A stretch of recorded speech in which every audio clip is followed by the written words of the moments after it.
చేపలవాడు. ఒక చిన్న సముద్ర గ్రామంలో రవి అనే పేద మత్స్యకారుడు ఉండేవాడు. ప్రతిరోజూ ఉదయం సూర్యుడు ఉదయించకముందే రవి తన పాత వలతో నదివైపు నడుస్తాడు. ఆ వలలో చాలా రంధ్రాలు ఉన్నాయి, కానీ రవికి అదే ఒకటి ఉంది. రవి ఎప్పుడూ ధనసంపదలు కోరుకోలేదు. తన కుటుంబానికి ఆ రోజుకి సరిపడే చేపలు దొరకాలని మాత్రమే ఆశపడేవాడు. కొన్ని రోజులు ఎక్కువ చేపలు పట్టేవాడు, కొన్ని రోజులు ఒక్కటి లేదా రెండే దొరకేవి. కాని రవి ఎప్పుడూ ఫిర్యాదు చేసేవాడు కాదు. ఒకరోజు ఉదయం చాలాసేపటి తర్వాత రవి తన వలను బయటకు లాగాడు. అందులో ఒక చిన్న మెరిసే చేప ఉండింది. అది ఊపిరి కోసం తపిస్తూ ఉంది. ఆ చేప ఒక్కసారిగా మాట్లాడింది. చేపలవాడా, దయచేసి నన్ను విడిచిపెట్టు. నేను చాలా చిన్నదాన్ని. ఈ రోజుకి నీకు ఉపయోగం ఉండదు. నువ్వు నన్ను బ్రతికిస్తే ఒకరోజు నేను నీకు మంచి సహాయం చేస్తాను. రవి ఆశ్చర్యపోయాడు, కాని ఆలోచించాడు కూడా. అతను చిన్న చేపను చూసి చెప్పాడు, ఒక చేప ఇచ్చే మాట ఆశ్చర్యమే, కాని ప్రాణం విలువైనదే అని చెప్పి వలను సడలించి చిన్న చేపను నెమ్మదిగా నీటిలో వదిలేశాడు. చేప చప్పున లోతైన నీటిలోకి మాయమైంది. రవి ఇంటికి ఖాళీ బుట్టతో వెళ్లాడు, కాని అతని హృదయం ప్రశాంతంగా ఉండేది. రెండో రోజు రవి మళ్లీ నదికి వెళ్ళాడు. ఈసారి వల చాలా భారీగా అనిపించింది. చాలా శ్రమతో వలను బయటకు తీశాడు.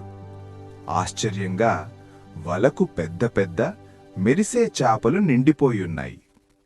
గ్రామంలోని ప్రజలు ఇటీవల వచ్చి ఆశ్చర్యంగా చూశారు.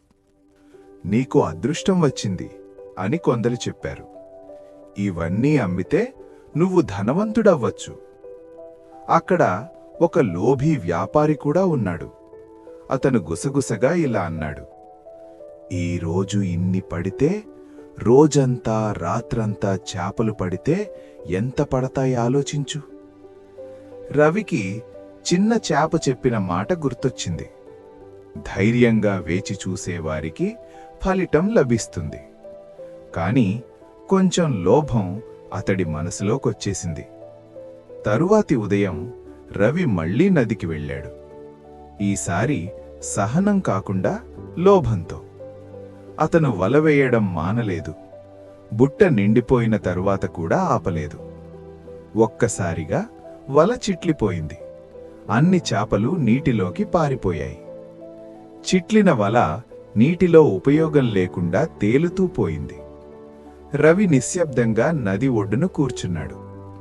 తప్పుడు చేశానని అర్థమైంది. రవి నది ఒడ్డున దిగులుగా కూర్చుని ఉండగా అదే చిన్న చేప మళ్లీ నీటిపైకి వచ్చింది.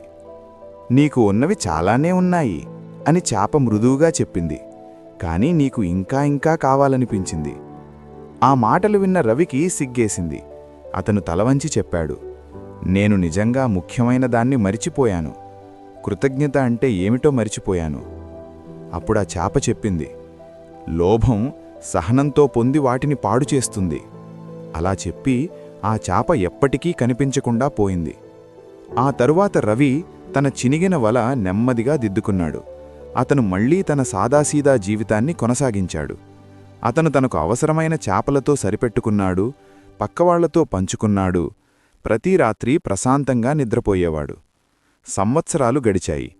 రవి ధనవంతుడు కాలేదు, కాని గ్రామంలో అందరూ అతన్ని గౌరవించారు. అతను సంతోషంగా, సంతృప్తిగా, జ్ఞానం ఉన్నవాడిగా మారాడు. గ్రామంలో ఇప్పటికీ ఈ కథ చెబుతారు. ఎందుకంటే నీతి: లోభం నష్టానికి దారితీస్తుంది, సహనం నిజమైన ఆనందాన్ని ఇస్తుంది.